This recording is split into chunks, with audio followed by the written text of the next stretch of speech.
बिस्मिल्लाहि वस्सलातु वस्सलामु अला रसूलिल्लाह अम्मा बाद। ये आयत नंबर है 28। अऊज़ु बिल्लाहि मिनश शैतानिर रजीम बिस्मिल्लाहिर रहमानिर रहीम।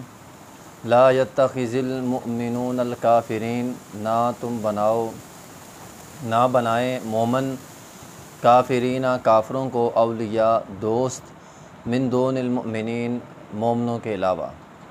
वमन यफ़अल ज़ालिका, और जिसने ये काम किया यानी मोमनों के अलावा काफ़रों को दोस्त बनाया, फ़लैसा मिनल्लाहि फ़ी शैइन, उसे अल्लाह की तरफ से कुछ नहीं मिलेगा, इल्ला मगर अन तत्तक़ू मिनहुम, ये कि तुम बचो उनसे, तुका एक तरह का बचना। व युहद्दिरुकुमुल्लाहु नफ़्सा, अल्लाह तुम्हें डराता है अपने आप से। व इलल्लाहिल मसीर, और अल्लाह की तरफ लौट कर जाना है। इस आयत करीमा के अंदर अल्लाह रब्बुल इज़्ज़त ने काफ़रों के साथ हमारा ताल्लुक़ कैसा होना चाहिए इसको बयान किया। पिछली आयत के अंदर अल्लाह ताला ने फरमाया था कायनात का मालिक अल्लाह है।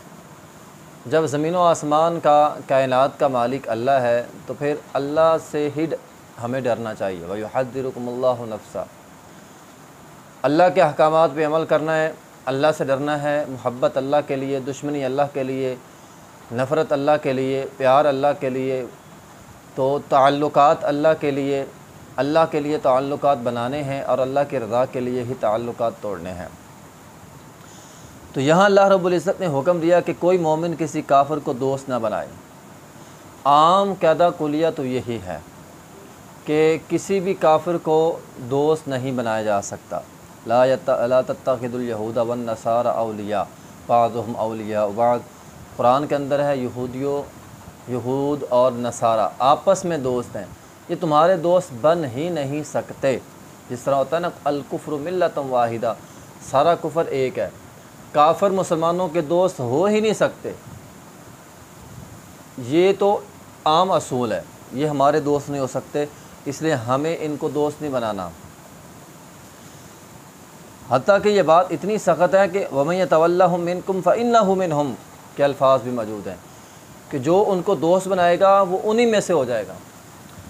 बल्कि एक हदीस में है कि आदमी अर्रजुलु अला दीन खलीलिही, आदमी अपने दोस्त के दीन पर होता है। अगर वो किसी काफ़िर के साथ दोस्ती लगाता है तो वो उसी का दीन जो है वो अपना लेगा बिलाखिर। तो इसीलिए काफ़िरों से दोस्ती मना है, आम हालात के अंदर मना है। और अगर हालत जंग हो फिर तो बिल औला मना है, बल्कि हराम है। ठीक है, हाँ अलबत्ता बाज़ औक़ात मुख्तलिफ़ वजूहात की बना पर काफ़िरों के साथ दोस्ती लगाई जा सकती है।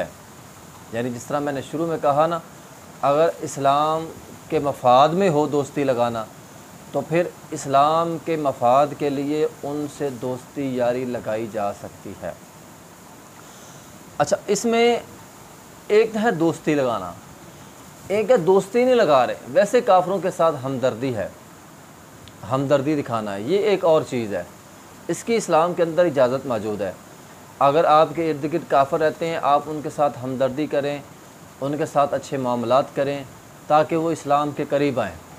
उन्हें इस्लाम के करीब लाने के लिए उनके साथ अच्छा बर्ताव करना ये दुरुस्त है, इसकी इस्लाम के अंदर गुंजाइश मौजूद है।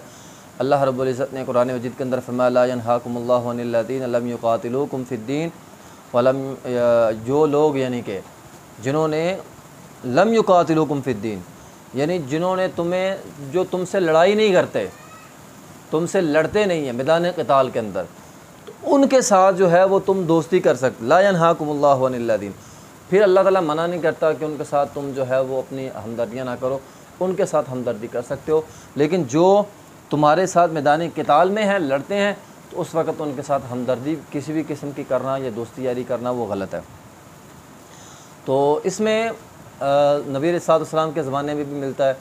वो हज़रत अस्मा रज़ियल्लाहु अन्हा की वालदा उनके साथ उनसे मिलने आई थी मदीना में, तो उन्होंने कहा था मैं नबी अलैहिस्सलाम से इजाज़त तलब कर लूँ। फिर वो आपके पास आए, इजाज़त तलब की, तो आप अलैहिस्सलाम ने इजाज़त दी कि अपनी वालदा के साथ हुस्न सलूक करो।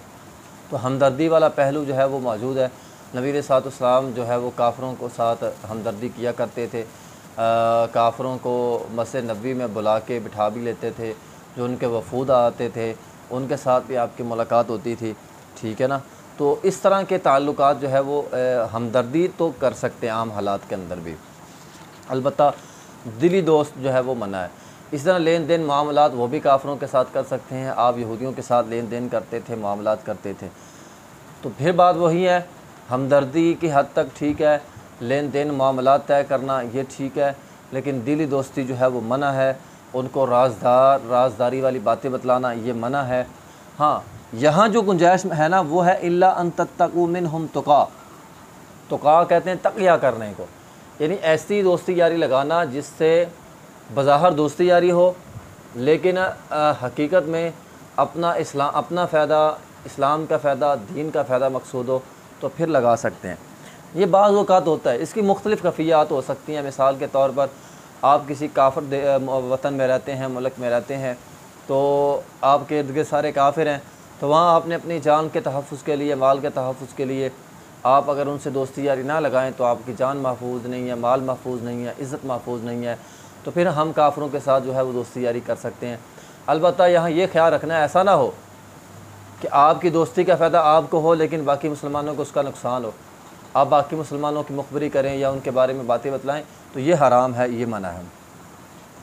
तो अबू दरदा रज़ियल्लाहु अन्हु, बुखारी के अंदर हदीस मौजूद है, अबू दरदा रज़ियल्लाहु अन्हु फरमाते हम बाज़ लोगों को, बाज़ काफ़िरों को मुस्कुरा के मिलते थे, हालांकि हमारे दिलों में उनके लिए लानतें थीं।